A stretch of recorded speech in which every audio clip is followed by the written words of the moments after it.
പ്രിയപ്പെട്ട പ്രേക്ഷകരെ, വീണ്ടും ശ്രീ UDFിൻ്റെ സ്ഥാനാർത്ഥി ശ്രീ MM നസീറിൻ്റെ പ്രചരണ പരിപാടിയുടെ തത്സമയത്തിലേക്ക് നിങ്ങളെ ഹാർദവമായി സ്വാഗതം ചെയ്യുകയാണ്. ഇപ്പോൾ അദ്ദേഹം ചടയമംഗലം KSRTC-യിലെ ഡിപ്പോയിൽ നിൽക്കുന്ന യാത്രക്കാരോടും അതോടൊപ്പം തന്നെ അവിടുത്തെ ജീവനക്കാരും ഒക്കെ നേരിൽ കാണുന്നതിന് വേണ്ടി KSRTC ഡിപ്പോയിലേക്ക് കടന്നു വന്നുകൊണ്ടിരിക്കുകയാണ്.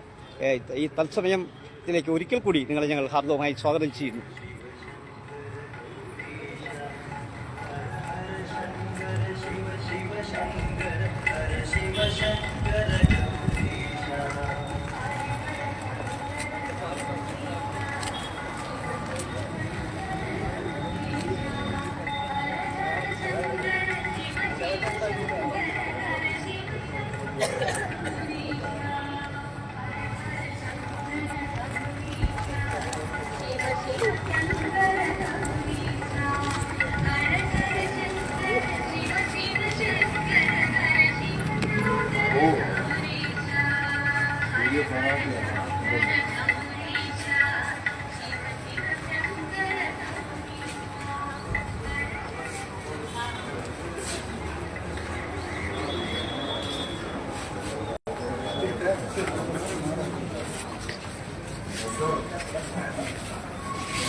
ശ്യാമേ, ഈടാ നിന്നാലാണ് ഒന്നും കിട്ടുന്നുണ്ടോ?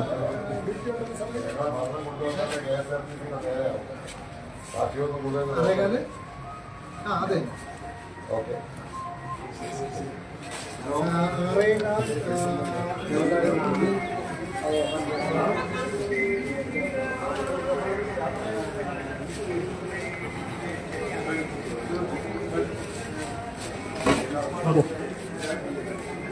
വിഷാദേ ഉറങ്ങി.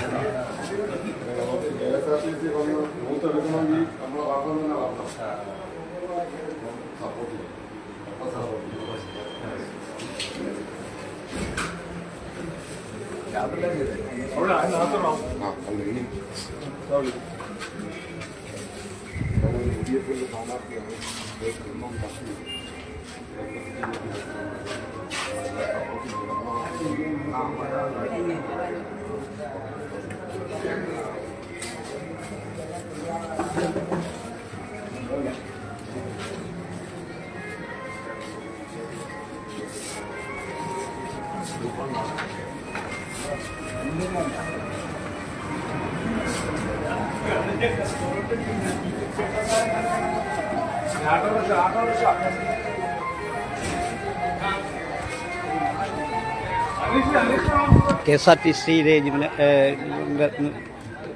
ജീവനക്കാരെയായിട്ടുള്ള വോട്ടർമാരെയും അതോടൊപ്പം തന്നെ യാത്രക്കാരെയൊക്കെ അദ്ദേഹം കണ്ടതിന് ശേഷം അദ്ദേഹം ഇപ്പോൾ ചടയമംഗലം ഓട്ടോ സ്റ്റാൻഡിലെ ഓട്ടോ ഡ്രൈവർമാരെ കാണും എന്നാണ്.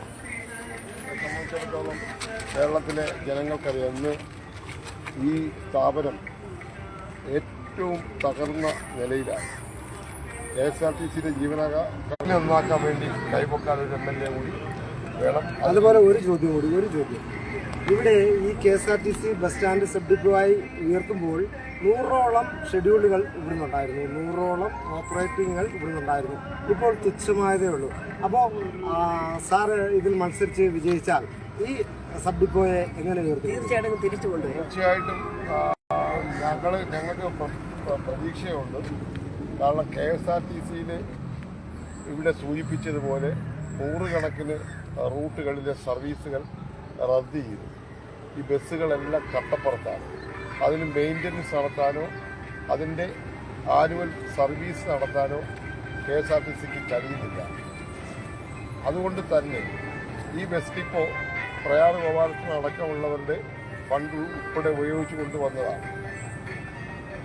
ഈ ബസ് ഡിപ്പോയെ ഉയർത്തിക്കൊണ്ട് വരുന്നതിനും ഇതിനെ ആധുനികവൽക്കരിക്കുന്നതിനും ചടയമംഗലത്ത് നിന്ന് ഒരു UDF MLA ആയി ഞാൻ മാറിയാൽ തീർച്ചയായിട്ടും അതിനുവേണ്ടിയുള്ള പരിശ്രമം നടത്തും. കാരണം ഈ ഡിപ്പോ ഉയർത്തേണ്ടത് വലിയ ടൂറിസം ആവശ്യമാണ്. ജഡായു ടൂറിസം ലോക നിലവാരത്തിലേക്ക് വരുമ്പോൾ നമ്മുടെ KSRTC ഒരു ഓണം കേറ മൂലയിലെ ഒരു ഡിപ്പോ ആയി മാറിയാൽ അതിൻ്റെ ക്ഷീണം ഈ ടൂറിസത്തിനാണ്. അതുകൊണ്ട് അടിസ്ഥാനപരമായി എല്ലാ സൗകര്യങ്ങളും ഈ നാട്ടിൽ കൊണ്ടുവരുന്നതിന് ഞാൻ പരിശ്രമിക്കും. അത് ജനങ്ങൾക്ക് ഞാൻ ഉറപ്പ് നൽകുകയാണ്. പ്രയാർ ഗോപാലകൃഷ്ണപിള്ളയുടെ സ്വപ്ന പദ്ധതിയായ ജഡായു ടൂറിസം ഇന്നത്തെ അവസ്ഥ സാറിന് അറിയാമല്ലോ. UDF അധികാരത്തിൽ വന്നാൽ ഈ ടൂറിസം മേഖലയെ സർക്കാർ തലത്തിൽ ഏറ്റെടുക്കാൻ മുന്നണി തയ്യാറാകുമോ? അതിനെ സംബന്ധിച്ച് പഠിക്കേണ്ട കാര്യമാണ്. കാരണം ഇടതുപക്ഷ ഗവൺമെൻറ് അധികാരത്തിലിരുന്നപ്പോഴാണ് ഈ കഴിഞ്ഞ 10 വർഷത്തിന് ഇടയിലുള്ള ഇടതുപക്ഷ ഗവൺമെൻറ് അധികാരത്തിലിരുന്ന സമയത്ത് ഒട്ടേറെ നൂലാമാലകൾ, നിയമക്കുരുക്കുകൾ, എഗ്രിമെൻറ്റുകളൊക്കെ ഉണ്ടായിട്ടുണ്ട്. അത് ഒരു സ്വകാര്യ കമ്പനിയുടെ ട്രസ്റ്റിൻ്റെ കീഴിലോ കമ്പനിയുടെ കീഴിലോ ആണ് ഇപ്പോൾ ഈ ടൂറിസം പദ്ധതി വരുന്നത്. ഇത് യഥാർത്ഥത്തിൽ ഉദ്ഘാടനം ചെയ്തത് പ്രയാർ ഗോപാലകൃഷ്ണൻ MLA ആയിരുന്നപ്പോൾ ടൂറിസം മന്ത്രിയായിരുന്ന ശ്രീ KC വേണുഗോപാലാണ് ഈ ടൂറിസം പ്രൊജക്റ്റ് ഉദ്ഘാടനം ചെയ്തത്. അന്ന് കേരളത്തിൻ്റെ മുഖ്യമന്ത്രി ഉമ്മൻചാണ്ടിയായിരുന്നു. അതിന് ആ കാലഘട്ടം കഴിഞ്ഞു വന്ന അധികാരത്തിൽ വന്ന ഗവൺമെൻറ്റാണ് ഇത് ഒരു സ്വകാര്യ കമ്പനിക്ക് 30 വർഷം പാട്ടക്കരാറായി കൊടുത്തത്. അപ്പം ഗവൺമെൻറ് അത് ഏറ്റെടുക്കണം എന്ന് വെച്ചാൽ അതിന് ആ പാട്ടക്കരാറുമായി ലംഘനമുണ്ടാകും, നിയമപരമായ പല പ്രശ്നങ്ങളുണ്ടാകും. അതുകൊണ്ട് എന്ത് ചെയ്യണം എന്നുള്ളതിനെ സംബന്ധിച്ച് തീരുമാനമെടുക്കും. അത് വരുന്ന മന്ത്രിസഭയിൽ ഒരുപക്ഷെ ക്യാബിനറ്റിൽ വെച്ചായാലും എന്തെങ്കിലും തീരുമാനം എടുക്കാൻ പറ്റുമോ എന്നുള്ളത് ആ നിയമവശങ്ങൾ പരിശോധിക്കും. എന്തായാലും ടൂറിസവുമായി ബന്ധപ്പെട്ട് അനുബന്ധമായി ഉള്ള പല കാര്യങ്ങളും ഇവിടെ നടപ്പിലാക്കാൻ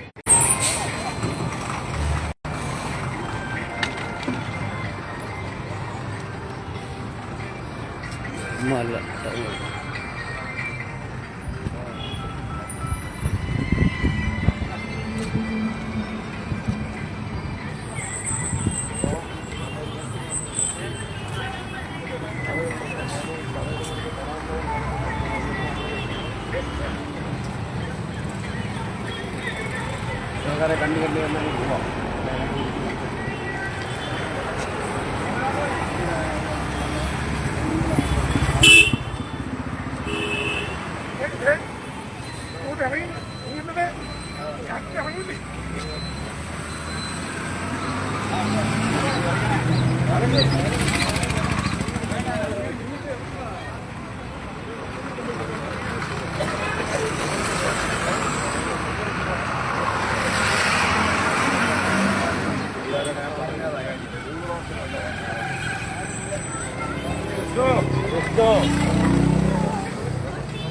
നിങ്ങൾ ഈ കുറച്ച് പേരൊന്ന് അബു ദൂരം ഇത്ര ആട്ടോയെ ഉള്ളതാ.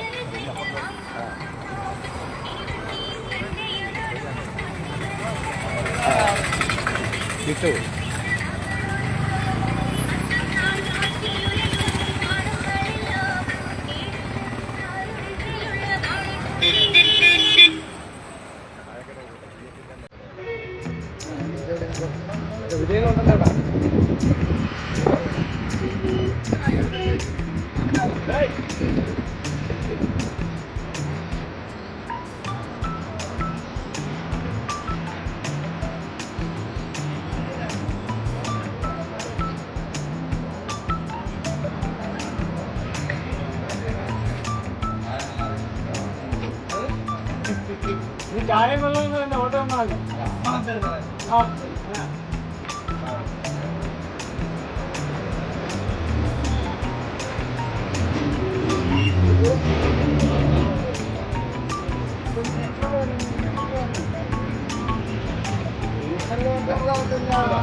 UDFിൻ്റെ സ്ഥാനാർത്ഥി ശ്രീ MM നസീർ ചടയമംഗലത്തെ ടൗണിൽ ഇപ്പോൾ വോട്ട് അഭ്യർത്ഥിക്കുന്നതിൻ്റെ തത്സമയ ദൃശ്യങ്ങളാണ് പ്രിയപ്പെട്ട പ്രേക്ഷകരിലേക്ക് ഞങ്ങൾ തത്സമയം എത്തിക്കുന്നത്.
സ്ഥാനാർത്ഥിയെ കാണാൻ വേണ്ടിയിരിക്കുകയാണ് കേട്ടോ.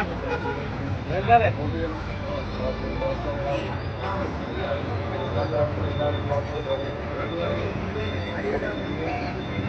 ഇവിടെ ആളുകൾ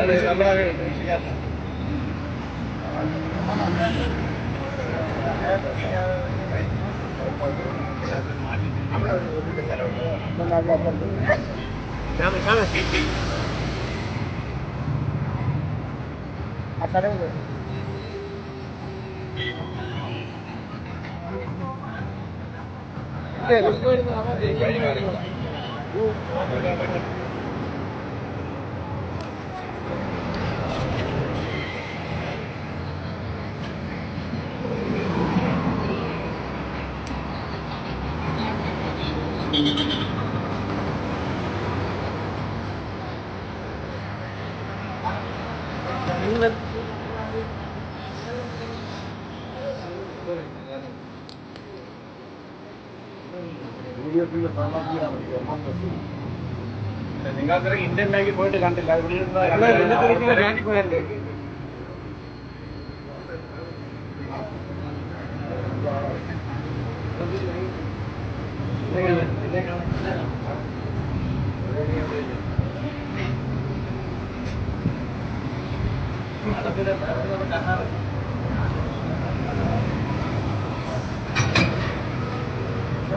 ഒരു കാര്യം കഴിക്കട്ടെ.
മറ്റേ തുണി തരുന്നത് അത് തലയെ കുടുങ്ങി